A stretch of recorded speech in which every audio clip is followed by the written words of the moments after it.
नमस्ते गुरुदेव। मेरे दोस्त लोग कभी कभी कहते हैं और मजाक उड़ाते हैं कि विवान तुम मंदिर हर रोज़ क्यों जाता है, तुम उपवास क्यों करता है, उसका क्या लाभ है, तुम धर्मस्थल क्यों जाता है, क्या होएगा वहाँ जाके, धर्म का क्या मूल्य है। तो मैं उनको क्या जवाब दूँ? अभी देते क्या हो पहले तो ये बताओ, अभी क्या देते हो? नहीं अभी तो वही नहीं दे पाता हो कुछ। चलो मैं बता देता हूँ। तुमसे कोई पूछे कि तुम धर्म स्थल क्यों जाते हो, उपवास क्यों करते हो और तुम्हारे धर्म का क्या मूल्य है, तो उनसे पूछो कि तुम स्कूल क्यों जाते हो। बोलो। पढ़ने, हाँ? शिक्षा के लिए। शिक्षा पाने के लिए स्कूल जाते हैं। स्कूल में कौन सी शिक्षा मिलती है? लौकिक। हाँ हाँ, उनसे बोलो कि जैसे तुम, और दूसरा सवाल करो, स्कूल नहीं जाएंगे तो क्या होगा? अनपढ़ बन जाएगा। बस। हम पढ़ने के लिए शिक्षा पाने के लिए स्कूल जाते हैं। स्कूल नहीं जाएंगे तो अनपढ़ हो जाएंगे। तो हम अपनी आत्मा को पढ़ने के लिए मंदिर जाते हैं। अगर मंदिर नहीं जाएंगे तो अज्ञानी रह जाएंगे। उससे दूसरा सवाल पूछो, दर्पण देखते हो?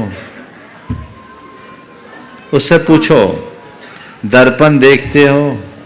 हाँ। कहेगा देखते हैं, है ना। दर्पण देखते हो? देखते हैं। क्यों देखते हो?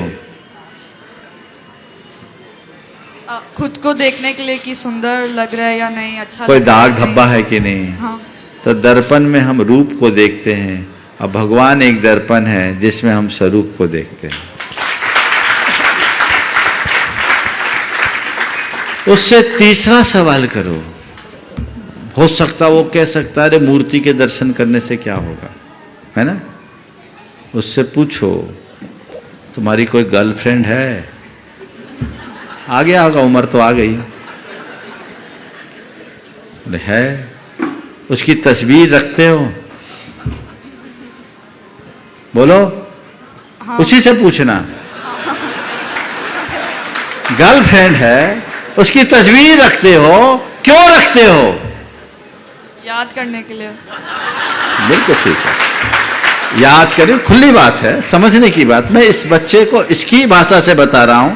मैं जान रहा हूं इसके साथ वो कोई प्रॉब्लम नहीं है, लेकिन जो जिस भाषा में सवाल करे उसको उसी भाषा में उत्तर देना चाहिए।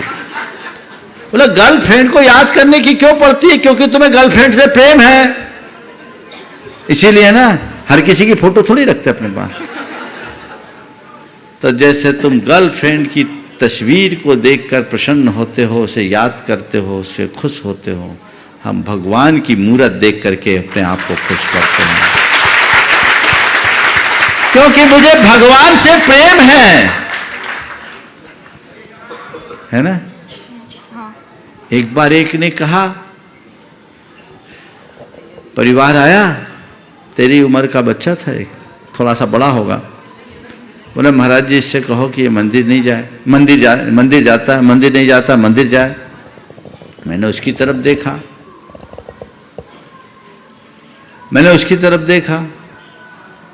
हमने कहा हे बाबा, मैं जैसे उसकी तरफ देखा तो उसने कहा महाराज जी भगवान तो मन में है, मंदिर जाने की क्या जरूरत? भगवान तो दिल में है, मंदिर जाने की क्या जरूरत? मैंने कहा तेरे दिल में तो तेरी गर्लफ्रेंड भी होगी, फिर पार्क में मिलने क्यों जाता है?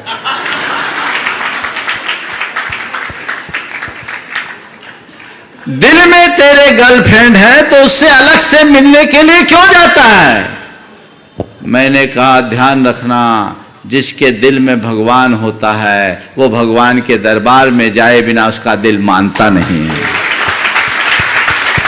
मेरे दिल में भगवान है, इसलिए मैं भगवान से मुलाकात करने के लिए जाता हूं। समझ गए? और बोलूं?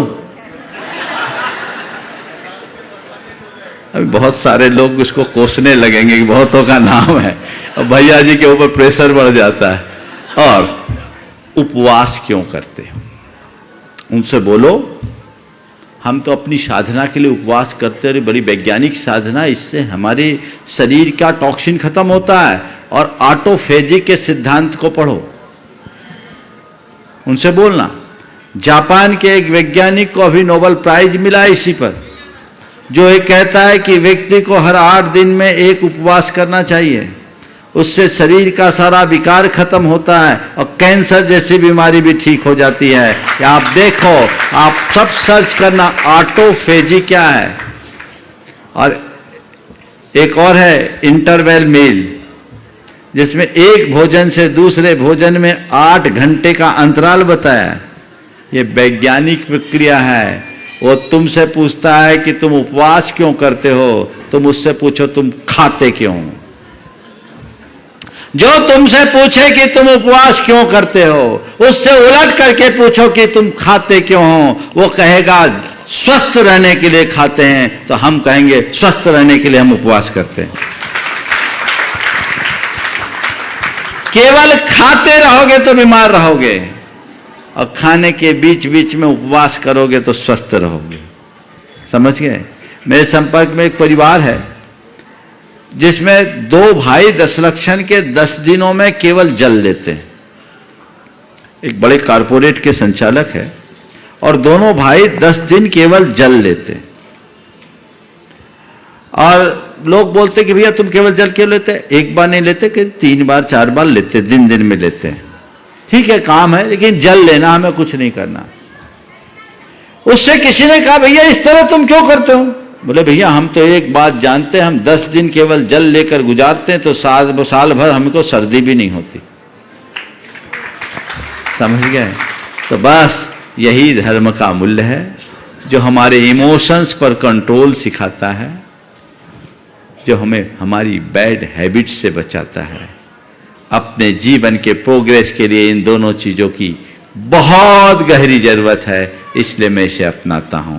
ये उत्तर समझ में आया कि नहीं आया? जोरदार। हाँ।